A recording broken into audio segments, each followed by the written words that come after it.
Dans les années 50, on pouvait encore trouver des cartes postales vantant les prostituées de Bou Saada. Dès 1830, l'accès à ce supposé paradis sexuel va être résolu par l'application méthodique du réglementarisme. L'Algérie va devenir un véritable laboratoire dans lequel on va pouvoir tester les mesures phares du système, tout en y ajoutant une création de toutes pièces. Le quartier réservé, c'est-à-dire exclusivement dédié à la prostitution. Et donc ces quartiers réservés vont devenir de véritables usines à vices, comme on les appelle à l'époque, c'est-à-dire des villes, des quartiers clôturés de murailles avec un poste militaire ou policier pour en garder l'entrée, dans lequel sont réunis, nous dit-on, l'ensemble de la prostitution officielle d'une ville.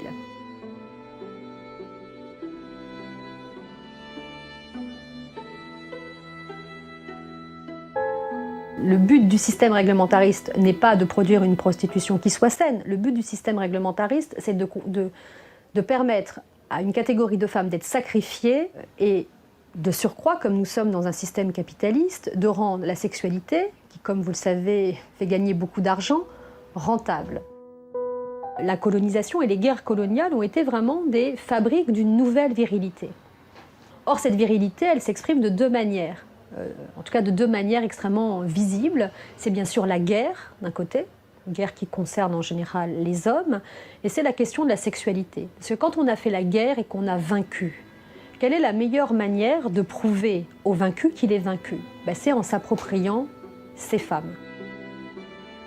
Et donc aujourd'hui, je suis avec Aurélie Perrier qui nous parle de sa recherche sur la sexualité, notamment la prostitution en Algérie. Alors pendant l'époque coloniale, tu nous parlais de cette concentration du vice, de ces bordels. Bonjour Dorothée, je suis ravie d'être là. Donc Aurélie, tu as écrit ta thèse sur la sexualité et les questions de genre dans l'Algérie coloniale du 19e siècle. Pour rappel à nos auditeurs, l'occupation française de l'Algérie commence en 1830 et s'étend jusqu'en 1962, date à laquelle l'Algérie obtient son indépendance.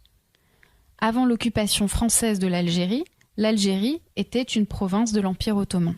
Parlons aujourd'hui de la prostitution à l'époque coloniale en Algérie. Alors, est-ce que tu peux, dans un premier temps, nous raconter comment existait la prostitution avant l'arrivée des Français en Algérie ? Parce qu'elle existait. Alors oui, elle existait, mais sous différentes formes. Et c'est vrai que pour bien mettre en lumière les changements qui sont amenés avec la présence française, il faut peut-être parler d'abord de ce qui existait à l'époque ottomane. Donc les prostituées étaient vraiment faisaient partie intégrante de la société et elles n'avaient pas elles ne souffraient pas de stigmatisation. Et c'est quelque chose qui change. Avec donc l'arrivée des Français en Algérie et notamment si tu peux commencer par nous raconter pourquoi en fait il a fallu pour les autorités coloniales réguler la prostitution dès leur arrivée. Ce qui est intéressant, c'est qu'à peine un an après avoir débarqué en Algérie, les Français embauchent les services d'un individu qu'on appelait le mézoir, donc qui existait à l'époque ottomane et dont le rôle était de superviser un peu les courtisanes. En tout cas, ce qui m'a étonnée dans ton travail, c'est que les élites algériennes participent à cette organisation de la prostitution, notamment les autorités religieuses.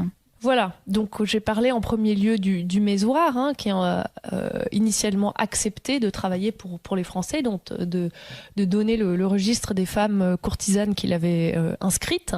Mais il y a aussi d'autres personnes, notamment le cadi, le juge musulman. Donc on sait qu'il y a eu quand même un certain aller-retour entre les élites religieuses et puis la police des mœurs, qui interroge un peu, parce qu'on a tendance à penser que ça aurait pu être que le reflet d'une volonté finalement française.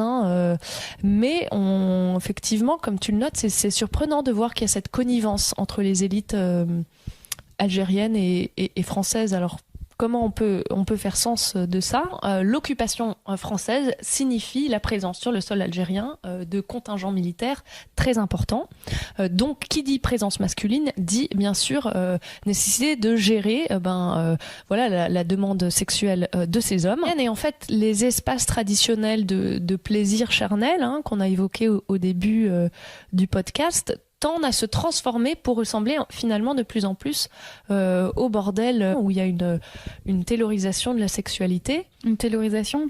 C'est-à-dire qu'il y a il y a certaines prostituées, et notamment au XXe siècle, qui ont jusqu'à 70 clients dans la journée. Donc, à la chaîne. On est tout de suite dans la consommation d'un corps. C'est parfois minuté, etc. Et le but est lucratif, quoi. Donc c'est vraiment le capitalisme sexuel. Et justement, ce qui est intéressant, c'est cette fascination en même temps pour le corps des Algériennes. Parce que Constantine, donc c'est la ville sur laquelle tu as travaillé pour ta recherche, est un lieu touristique, un lieu de tourisme sexuel même. Dans la réalité, c'était souvent bien plus compliqué, et comme tu le désignes, il y avait effectivement une demande de la part de touristes qui venaient, pour des raisons, vraiment donner libre cours à leur désir sexuel et leurs fantasmes. Donc dans la réalité, en fait, la prostitution était un ferment de métissage. Justement, oui, je voulais en venir à là. C'est un lieu de rencontre, finalement, la prostitution, entre Français et Algériennes. Et ce que je trouvais très intéressant de ton travail, c'est notamment de voir que les prostituées sont les premières à s'habiller à la française, à porter des noms français. Donc il y a toute une transformation des femmes algériennes au contact de ces Français qui s'opère. Cette idée de contaminer, en tout cas d'importer des idées, des pratiques, des normes européennes dans la société algérienne. Notamment la présence de l'alcool, parce que dans les bordels il y a de l'alcool.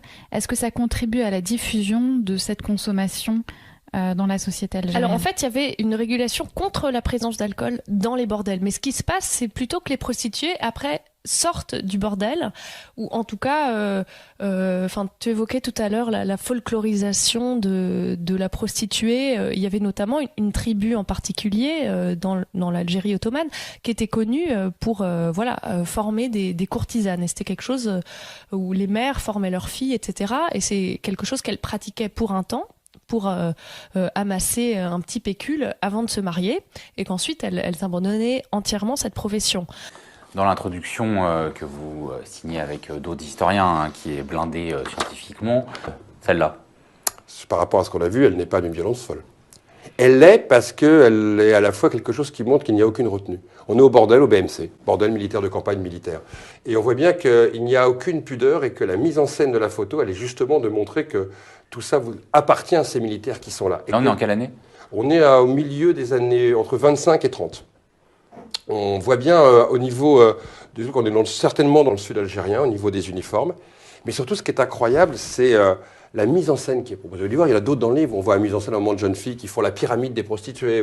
Des comme ça, on en a vu des centaines. 1 millier de prostituées à peu près qui vivaient dans une ville fermée avec des cinémas, des bars, des restaurants, des lieux de divertissement. Et on allait au bordel. Mais cette fois-ci, ce n'était pas un lieu, c'était une ville bordel.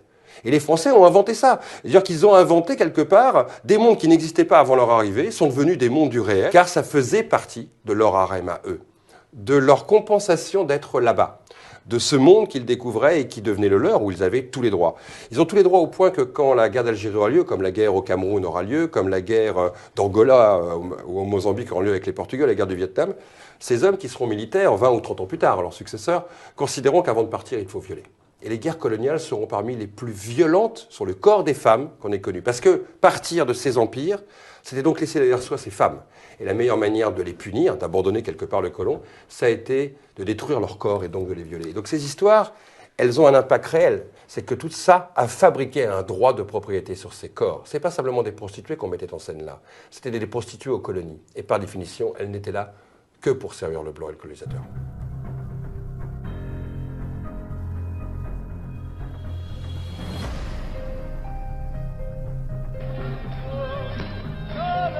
Salam alaikum, Jacques Chirac. C'est la première visite d'État d'un président français depuis l'indépendance de l'Algérie.